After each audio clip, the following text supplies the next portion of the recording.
माझे नाव इशिता प्रशांत पाटील. मी 8 वर्षांची आहे आणि ही माझी प्रोफाइल.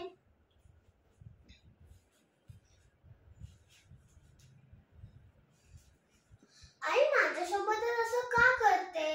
गरज काय आहे? जेव्हा कोण पण घरी येतं तेव्हा बोलते भाषण सांग, कविता सांग, बोलून दाखव, नाचून दाखव. गरज काय आहे? का करायचं पण असं? मी माझ्या आईला सांगणार आहे, मी आता हे नाही करणार आहे. गरजच काय करण्याची आता? पण जेव्हा मी नाचून दाखवते माझ्या मम्मीच्या गालांवर एक स्माइल येते. जर मम्मी खुश राहिली तर मी पण खुश. म्हणून मला नाचण्यामध्ये काही हरकत नाही. धन्यवाद.